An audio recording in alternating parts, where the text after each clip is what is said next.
जय हिंद। एक इंस्पेक्टर एक ज्वेलर की दुकान पर पहुंचता है, उससे बातचीत करता है और उसे बताता है कि मैं एक बहुत ही अहम केस की इन्वेस्टिगेशन कर रहा हूं जिसके तार अमेरिका से जुड़े हुए हैं। यह इंस्पेक्टर कथित तौर पर इस ज्वेलर की दुकान के मालिक को कहता है कि तुम्हारा नाम इस केस से जुड़ रहा है, अगर बचना चाहते हो तो 50 लाख रुपए दे दो, नहीं तो मैं इस केस में तुम्हें गिरफ्तार कर लूंगा। इसके बाद यह दुकानदार डर जाता है और सीधा पहुंच जाता है सीबीआई के पास। मामला रजिस्टर होता है और सीबीआई फिर इस इंस्पेक्टर की घेराबंदी करने लगती है। ट्रैप बिछाया जाता है और इंस्पेक्टर को रिश्वत लेते हुए रंगे हाथों गिरफ्तार कर लिया जाता है।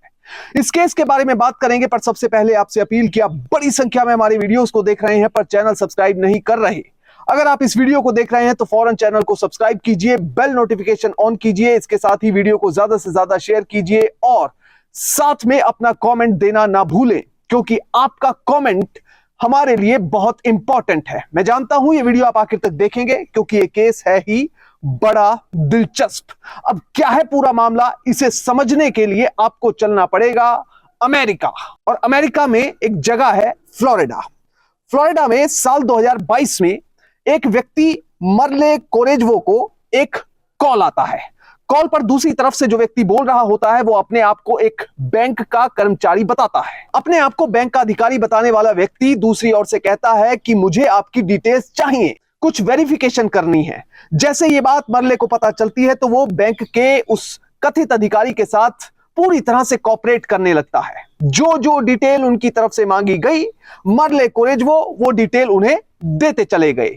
उसके कुछ समय बाद मरले देखते हैं उनके फोन पर एक मैसेज आता है जिसमें पता लगता है कि उनका जो बिटकॉइन का अकाउंट था उससे तकरीबन 12 करोड़ रुपए निकाल लिए गए। जिसके बाद मरले कोरेजवो हैरान परेशान रह जाते हैं। जिस नंबर से कॉल आया था उसको मिलाते हैं तो वो फोन नहीं उठाता।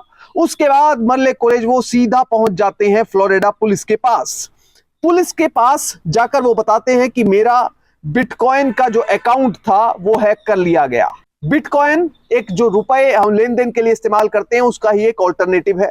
तो वो बताते हैं कि अकाउंट हैक हो गया है। पुलिस उनकी पूरी बात सुनती है। उसके बाद फ्लोरिडा पुलिस, अमेरिका की पुलिस मामला रजिस्टर कर लेती है। अब पुलिस जब फ्लोरिडा में जांच कर रही थी, एक एक पहलू को, साइबर क्राइम को अच्छे से खंगाल रही थी, तो पुलिस को पता चला कि इस पूरे केस के तार भारत के साथ जुड़े हुए हैं। जो पैसा मरले कोरेजवो के अकाउंट से निकाला गया वो भारत में कुछ लोगों के खाते में ट्रांसफर किया गया। अब इसके बाद सीधा इस मामले की जांच शुरू हुई। मरले कोरेजवो ने अपने वकील के जरिए भारत में साइबर क्राइम सेल में अपना मामला रजिस्टर करवा दिया, यानी कि एफआईआर रजिस्टर हो गई साइबर क्राइम में। अब इसके बाद केस साइबर क्राइम के पास आ चुका था। साइबर क्राइम ने एक एक करके पहलू की जांच की। सबसे पहले अमेरिका में किस नंबर से कॉल आया था उस नंबर की डिटेल्स मंगवाई गई, उन खातों की डिटेल्स मंगवाई गई जिन खातों में पैसा ट्रांसफर हुआ। उसके बाद बैंकों से संपर्क किया गया और उन खाता धारकों के एड्रेस और डिटेल्स के बारे में पता किया गया कि आखिर वो व्यक्ति है कौन। जिन खातों में पैसा गया था उनकी डिटेल्स पता लगने के बाद पुलिस एक्शन में आई और इस पूरे केस की जांच कर रहे थे आईओ बलवंत सिंह, यानी कि इन्वेस्टिगेटिंग ऑफिसर बलवंत सिंह। बलवंत सिंह बड़ी तेजी से अपनी इन्वेस्टिगेशन में आगे बढ़ रहे थे। इस इन्वेस्टिगेशन में उन्होंने आंचल मित्तल और सरिता नाम की 2 महिलाओं को अरेस्ट कर लिया। मगर इससे भी पहले जो सबसे पहली गिरफ्तारी उन्होंने की वो की विक्रमजीत नाम के एक शख्स की, क्योंकि पुलिस को यह शक था कि जो ये धोखाधड़ी अमेरिका में हुई है उस पूरी 12 करोड़ की धोखाधड़ी के तार इन लोगों से जुड़े हुए हैं। अब इसके बाद इन 3 लोगों की गिरफ्तारी के बाद इंस्पेक्टर बलवंत सिंह सीधा पहुंच जाते हैं चंडीगढ़ में एक ज्वेलरी की दुकान पर जिसे सुखजीत सिंह नाम का शख्स चलाता है। कथित तौर पर इंस्पेक्टर बलवंत सिंह अपने साथ एक व्यक्ति को लेकर गए और वो सुखजीत सिंह की ज्वेलरी की दुकान में पहुंच गए। वहां पर जाकर सुखजीत सिंह से बातचीत करने लगे और बातचीत में उससे पूछने लगे कि क्या आप विक्रमजीत सिंह नाम के शख्स को जानते हो। अब जैसे ही ये बात सुखजीत से पूछी जाती है तो वो कथित तौर पर जवाब देते हैं कि हाँ सर, मैं सीधे तौर पर तो नहीं जानता, मगर मेरे किराएदार हैं सुमीर उप्पल, उर्फ सौरभ उप्पल, उनका साला है विक्रमजीत सिंह, और उन्हीं के जरिए विक्रमजीत सिंह मुझे जानता है, और उन्हीं के जरिए जो जान पहचान हुई, उस जान पहचान के चलते मेरा उनसे कुछ पैसों का लेन देन भी हुआ है। अब जब ये बात इंस्पेक्टर को पता चलती है तो वो कथित तौर पर कहता है कि इस मामले में मैंने कुछ लोगों को गिरफ्तार किया है, जिसमें एक महिला ने बयान दिया है कि विक्रमजीत ने 40 लाख रुपए तुम्हें दिए हुए हैं। वहीं सुखजीत कथित तौर पर कहता है कि नहीं सर, मुझे 40 लाख रुपए नहीं मिले हैं, बल्कि मैंने तो अभी विक्रमजीत से पैसे लेने हैं।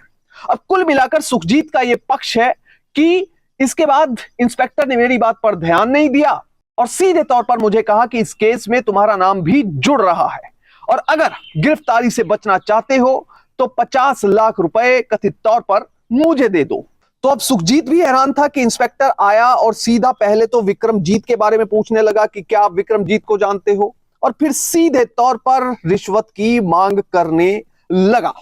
अब जो इंस्पेक्टर उस समय बात सुखजीत से कर रहा था, तो कथित तौर पर सुखजीत ने वो सारी बात, सारी इंटरेक्शन रिकॉर्ड कर ली, और रिकॉर्ड करने के बाद जब ये इंस्पेक्टर वहां से गया तो सुखजीत ने अपने मन में, अंतर मन में झांक कर देखा, एनालाइज किया, अपने दोस्तों में, परिवार में जिक्र किया कि अब इस पूरे मामले का क्या करना चाहिए। इसके बाद सुखजीत सिंह पहुंच जाता है सीबीआई के पास।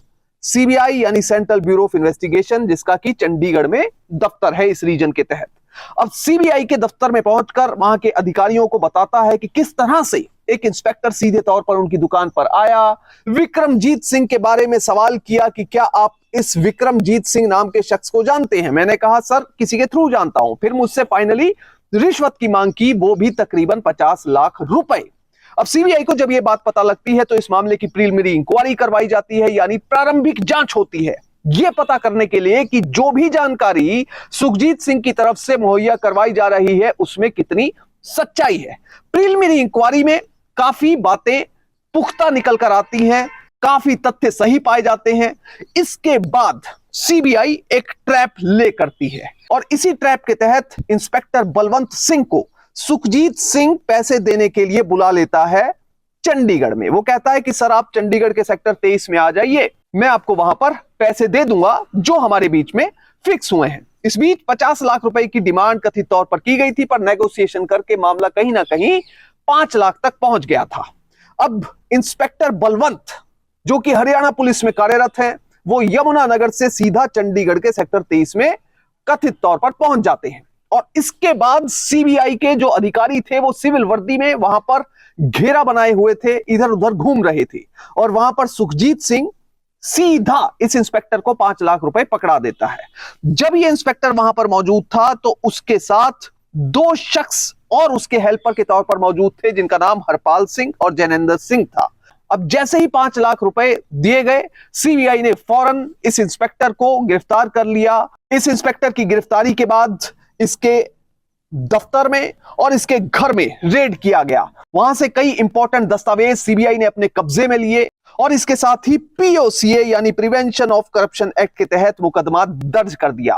प्रिवेंशन ऑफ करप्शन एक्ट सीधे तौर पर सरकारी अधिकारियों के लिए ज्यादातर इस्तेमाल किया जाता है। इसमें जो प्रावधान है वो ये है कि अगर व्यक्ति को रिश्वत लेने का दोषी पाया जाता है, सेक्शन 7 की मैं बात कर रहा हूं, तो उसे मिनिमम 3 साल की सजा होती है और मैक्सिमम 7 साल की सजा होती है, और साथ में जुर्माना होता है जो भी माननीय अदालत निर्धारित कर दे। तो इस मामले में इंस्पेक्टर बलवंत को गिरफ्तार कर लिया गया है, सीबीआई ने केस रजिस्टर कर लिया है, और इसके बाद अदालत में मामला चला जाएगा। अब इस पूरे मामले से हमें सीख क्या मिलती है? हमें सीख यही मिलती है कि आप कितना भी बड़ा, कितने भी सीनियर अधिकारी बन जाएं, पर कभी भी ईमानदारी का साथ ना छोड़ें, नैतिकता का साथ ना छोड़ें, क्योंकि अगर कोई भी भ्रष्ट अधिकारी है, चाहे वो कितने भी सीनियर पोजीशन पर बैठा हुआ हो, वो एक ना एक दिन कानून के शिकंजे में फंस ही जाता है। और साथ में यहां यह कहना भी जरूरी है कि इंस्पेक्टर बलवंत को अभी दोषी नहीं माना जा सकता। माननीय अदालत इस केस में जो भी तय करेगी उसे ही अंतिम तथ्य माना जाएगा। जय हिंद।